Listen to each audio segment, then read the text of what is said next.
विदाई जय भीम सर। और बताएं सर कैसे हैं? भाई स्वास्थ्य कैसा? बिल्कुल स्वास्थ्य आज थोड़ा ढीला था, लेकिन मैं अब ठीक हूँ। आपके स्वागत के लिए खड़ा हूँ और बहुत दिन से आपकी प्रतीक्षा थी, आप आए और आपका नाम हमेशा हमारे जबान पर रहता है।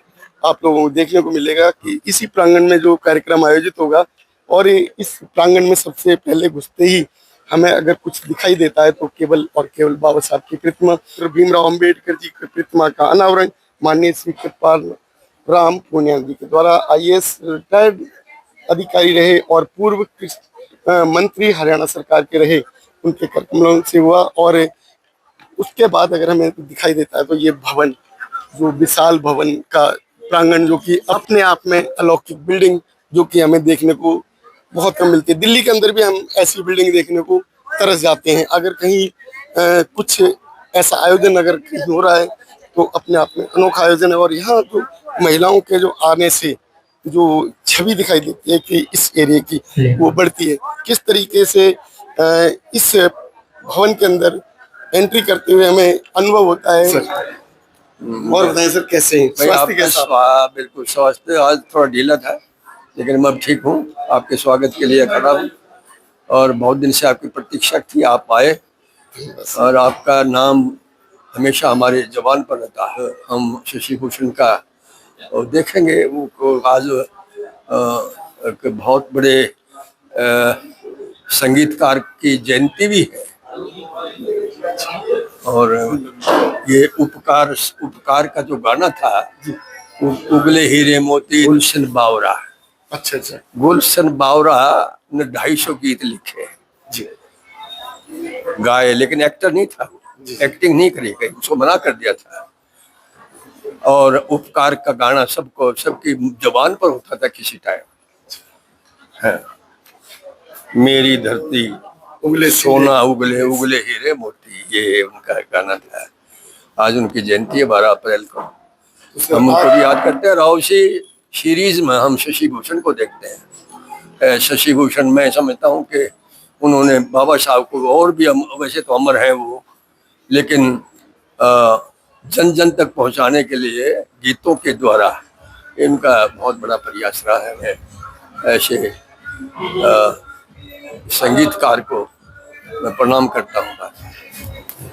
साथियों, जो अंबेडकर भवन की ये बिल्डिंग है, जो अपने आप में अलौकिक बिल्डिंग कहा जाए तो ये हरियाणा कुरुक्षेत्र के अंदर ये अलौकिक बिल्डिंग देखने को मिली और सुखद अनुभव हुआ, खुशी हुई कि जो है इस तरीके की बिल्डिंग अगर बाबा साहब के जो बच्चों ने, बाबा साहब के चाहने वालों ने और अफसर बन के उन्होंने जो खुशी दी, वो अपने आप में सराहनीय। और 3 टाइम का खाना मिलता है बहुत रियायती दरों पर। 1200 रुपये पर मंथ हम लेते हैं। कितने? 1200 रुपये 1200 रुपये 3 टाइम का खाना मिलता है। लाइब्रेरी है, बच्चों की, लड़कों की अलग, लड़कियों की अलग। ऐसी लाइब्रेरी हमारे पास 60 बच्चे पढ़ते हैं, पब्लिक के लोगों के, आसपास के लोगों के। और कई बच्चों की नौकरी लगी यहाँ से पढ़कर, HCS भी लगे हैं, PCS भी लगे हैं। बहुत अच्छा। आइए आइए आइए। बहुत इसको बने हुए बिल्डिंग को कितना समय हो गया? इस बिल्डिंग को ये 18 में इसको हमने शुरू किया था। 18 में कंप्लीट हो गई थी और 18 के बाद अब देखो 8 साल हो गए इसको बने पूरा। हम इसमें कुछ न कुछ काम करते रहते हैं। सर कितने बच्चे आपने जो है IAS PCS तैयार कर दिए? ना नहीं, यहाँ ज्यादा, यहाँ पढ़ने वाले बच्चे ज्यादा हैं, कोचिंग वाले कम है। तैयारी करने वाले थोड़े हैं, पढ़ने वाले ज्यादा। कॉलेज के हैं, BEd के हैं, लॉ कॉलेज के हैं, यूनिवर्सिटी के हैं, आर्ट के हैं, साइंस के बच्चे ज्यादा हैं। सर उनको मोटिवेट कैसे किया जाए? मोटिवेट तो हम यहाँ हर महीने कोई न कोई करंट टॉपिक पर लेक्चर कराते हैं, क्विज कंटेस्ट करते हैं, बार बार हम उनको प्रोत्साहित करते हैं, प्रतिभावान बच्चों को हम सम्मानित करते हैं। अच्छा, अक्सर देखा जाता है सर, जो हमारा जो समाज है ना, वो शिक्षा लेने के लिए तो शिक्षण संस्थान में आ जाता है, जो बाबा साहब ने तैयार करा दिए, बाबा साहब की सोसाइटी ने तैयार करा दिए ये, लेकिन वो अभी भी शिक्षा लेने के बाद अगर बात आती है ना तो खुल के नहीं बोल पाते। क्या डर होता है उनको? हमारा समाज किस चीज से डरता है? हमारे समाज के, चाहे वो अफसर भी हों, थोड़ा सा दबाव में रहते हैं। और मैं समझता हूँ जैसे मानसिकता औरों की बड़े को नहीं बदली, ऐसे हमारी भी कम बदली है। हम भी अपने आप को थोड़ा सा कमजोर समझते हैं। सर उसका क्या रीजन मान सकते हैं? रीजन तो ये है कि ये हेरिडिटरी रीजन, और क्या रीजन हो सकता है? मानसिकता औरों को ऊपर वाले को भी बदलेगी, हमारी भी बदल जाएगी। अच्छा सर, बाबा साहब ने लेकिन हम नीडर हो चुके, काफी फर्क पड़ गया हमारे अंदर। हमारे बहुत बच्चे ऐसे हैं जो बहुत खुलकर बोलते हैं। ये नहीं कह सकते कि हमारे बच्चे प्रोटेस्ट नहीं करते, अन्याय के खिलाफ खड़े होते हैं। लेकिन एकजुट तो नहीं हो पाते सर। एकजुट तो वैसे ना, अब संस्थाएं कई बन गई, छोटी छोटी संस्थाएं बन के बट गए, इससे कट गए। संगठन एक होना चाहिए, इसकी जरूरत है। और इसमें मैं समझता हूँ कि लीडरशिप की कमी है। लीडरशिप, तो उसको लीडरशिप को कैसे सुधारेंगे सर? ये सभी कोई कोई इकट्ठा करेगा, कोई आएगा बाबा सर- साहब की तरह से आएगा, इकट्ठा करेगा। सर लेकिन आज जरूरत है, आज ऐसा नेता वो बढ़ते हुए कम है। राजनीति, डेमोक्रेसी में बगैर वोट के राजनीति नहीं चलती। हर एक आदमी दूसरे को देख के चलता है। सर और हम अपने आदमी पर डिपेंड कम करते हैं, दूसरों पर ज्यादा करते हैं। हम दब के रहते हैं, चाहे मंत्री हो, चाहे संतरी हो, MP हो, चाहे MLA हो। वो ये कहते हैं हम तुम्हारे वोटों से नहीं मिले, हम औरों के वोटों से मिले। लेकिन सर एक हमने एक चैप्टर पढ़ते थे हम अपनी क्लासों में जब छोटे थे कि आखिर बिल्ली के गले में घंटी कौन बांधेगा। हाँ, वो घंटी तो बांधेगा, कोई ना कोई तो बांधेगा। ये तो समय आएगा। बाबा साहब को भी इतने साल में पैदा हुए, ऐसे कई सालों में, सैकड़ों सालों में ऐसा हीरा पैदा हुआ, तो कोई ना कोई कभी पैदा होगा। जो अभी जो सरकार है वो पूरी तरीके से मनवाद को लेकर आ रही है, अंबेडकर बात पे हावी है। लेकिन आज इस वर्ष पहली बार ऐसा देखने को मिल रहा है कि सरकार जो है वो वोट के लिए या राजनीति के लिए अपने रुख को बदल रही है। दोनों बातें हैं।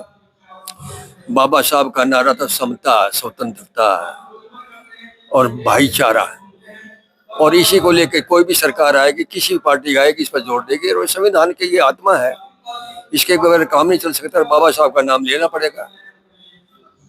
जो लोग विरोध करते थे आज इनका नाम लेते हैं, और इनके बगैर काम नहीं चल सकता। डेमोक्रेसी है, डेमोक्रेसी में तो वोट के लिए किसी के पास भी हाथ जोड़ना पड़ेगा जाके।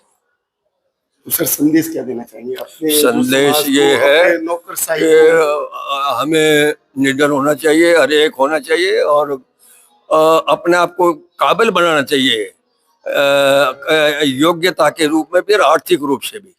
क्योंकि अब भी मैं देखता हूं कि हमारे बच्चे थोड़ा सा प्राइमरी लेवल पर, मिडिल लेवल पर पीछे रह जाते हैं, और यही कारण है कि वो अच्छे पदों पर नहीं जा पाते। सर लेकिन आज के टाइम में एक बार देखी जा रही है, एक अच्छे पदों पर जाने के लिए शिक्षा की जरूरत है। शिक्षा इतनी महंगी कर दी है, और शिक्षा का जो आधार सस्ता होना चाहिए था वो तो शिक्षा गरीब बच्चे, गांव के बच्चे तो पब्लिक स्कूल में जा नहीं सकते, और वहाँ सरकारी स्कूलों में स्टैंडर्ड कुछ नहीं है।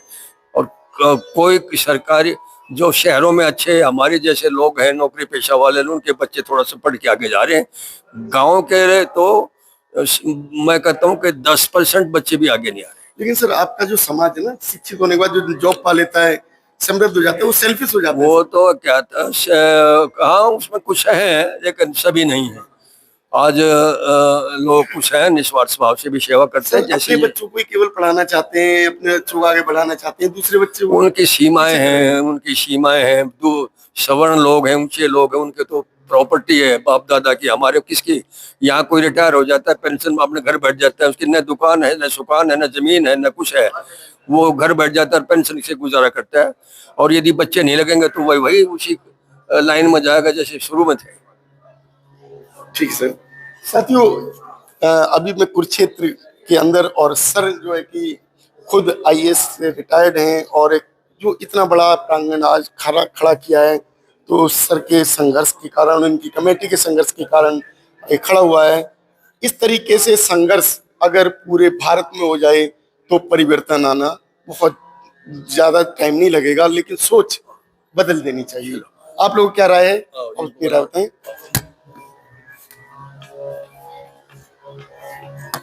सर आज का जो अवसर है, उस एक अवसर को जो है कैसे होना चाहिए? 3 दिन का हमारा ये प्रोग्राम होता है, और आज दूसरा दिन है। कल हमारी गोष्ठी थी, बाबा साहब जिनको गुरु मानते थे, महात्मा ज्योतिराव फूले, उसके बारे में हमने गोष्ठी रखी हुई थी, विद्वानों को बुलाया हुआ था, उनके लेक्चर सुने गए। और आज दूसरा दिन है, हम बाबा साहब के का जीवन है, उसके पूरे व्यक्तित्व के बारे में पूरा गीत सुनेंगे शशिकांत भूषण से। नीता जी और अन्य सभी कार्यकारिणी के मेरे साथी लक्ष्मी जी, राम कुमार जी और भी जिसका भी मन करता है, आप सबके ही सम्मानित हैं, पूरे समाज के सम्मानित हैं, अपने पुष्प अर्पित कर सकते हैं।